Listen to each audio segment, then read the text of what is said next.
မင်းကလေးရဲ့ဘဝမှာပထမဦးဆုံးအိမ်အောင်ပြူတာဖြစ်ပေမဲ့သူမခမများစိတ်ညစ်နေရရှာပါတယ်။ဘာလို့လဲဆိုတော့သူမရဲ့ခင်မုန်းဖြစ်သူဟာအိမ်မှာသူမကြိုက်တဲ့ဟင်းကိုစားခွင့်မပြုသလိုဆိုဖာပေါ်မှာထိုင်ပြီးမုတ်စားတာမျိုးကိုလည်းခွင့်မပြုလို့ပါပဲ။ဆိုဖာပေါ်ကိုအဝတ်စားတွေတင်ထားတာကိုလည်းသူကမကြိုက်သေးပါဘူး။ဒီကိစ္စနဲ့ပတ်သက်ပြီးသူမဟာတငယ်ချင်းဖြစ်သူစီဖုန်းဆက်ကငါတော့နောက်ဆုံးထိခင်မုန်းရဲ့တင်းကျပ်တဲ့စီကံတွေကိုလုံးဝမလိုက်နိုင်ဘူးလို့ရင်ဖွင့်ပါတော့တယ်။သူတို့နှစ်ယောက်ဟာအိမ်မှာတောင်စီးချထားပြီးနေကြတာပါ။သမင်းစားပွဲနဲ့ဆိုဖာတွေကိုတောင်တယောက်တစ်ဝက်စီခွဲထားတာပေါ့။အဲ့ဒီလိုအတင်းပြောလို့ကောင်းနေတော့မှပဲခင်မုန်းဖြစ်သူကအိမ်ပြန်ရောက်လာပါတယ်မိန်းကလေးလည်းပြပြတလဲနဲ့ဖုန်းကိုအမြန်ချလိုက်ရတာပေါ့သူမကဘယ်တော့မှပြန်ရောက်တာလဲလို့မေးလိုက်ပြီးမဲ့ခင်မုန်းဖြစ်သူကသူမဖုန်းပြောနေတာတွေကိုအကုန်ကြားပြီးပြီလို့အေးစစ်စစ်ပဲပြန်ပြောလိုက်ပါတယ်မိန်းကလေးလည်းစပွဲပေါ်ကမုံတွေကိုအမြန်သိမ်းကဆိုဖာပေါ်ကအဝတ်တွေကိုလည်းအမြန်ခောက်ပြီးရှင်းလင်းလိုက်ရပါတော့တယ်နောက်ဆုံးမှာတော့ခင်မုန်းဖြစ်သူကမင်းအစာအိမ်သိမ့်မကောင်းဘူးအေးတွေရှော့တောက်ဦးဆိုပြီးသူမကိုတတိပေးလိုက်ပါတယ်မိန်းကလေးကတော့ခင်မုန်းဖြစ်သူရဲ့စကားကိုနားမထောင်ပဲသူမဟာတချင်းကြီးကအခန်းထဲကိုပြေးဝင်သွားပါတော့တယ်ညဘက်ရောက်တဲ့အခါမှာတော့ဘိုက်အောင်တာကြောင့်ခင်မုန်းဖြစ်သူရဲ့အခန်းတစ်ခါကိုတွားခောက်ရပါတော့တယ်နောက်နေ့မနေ့နိုးလာတဲ့အချိန်မှာတော့သူမဟာဆေးရုံကိုရောက်နေပါပြီခင်မုန်းဖြစ်သူကသူမကိုတညလုံးပြုစုပေးခဲ့တယ်ဆိုတာကိုသိလိုက်ရတော့မိန်းကလေးဟာချက်ချင်းပဲပြုံးနေတော့တာပေါ့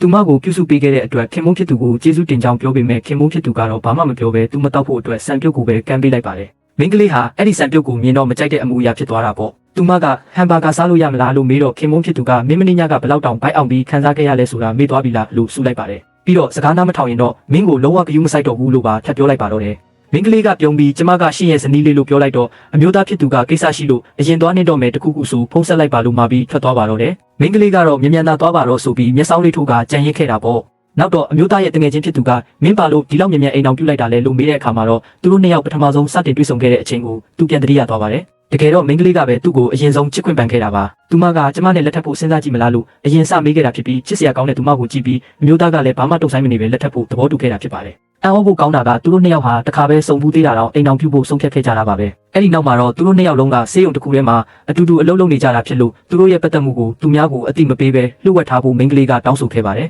အမျိုးသားကသဘောတူလိုက်တဲ့အခါမှာတော့သူမလည်းပျော်သွားတာပေါ့နောက်ဆုံးမှာတော့သူတို့ဟာကော်ဖီကိုဝိုင်းဖြစ်သဘောထားပြီးသူတို့ရဲ့အိမ်အောင်ရေးခီးလန်းစတင်ခြင်းကိုအောင်ပွဲခံလိုက်ကြပါတော့တယ်တခါပဲတွေ့ပြီးလက်ထပ်ခဲ့ကြတာဆိုတော့ရှေ့ဆက်ပြီးဘလို့လွဲတွေအချစ်ဇလန်းတွေဖြစ်လာအောင်မလဲဆိုတာစောင့်မျှော်ပေးကြပါအောင်ခင်ဗျ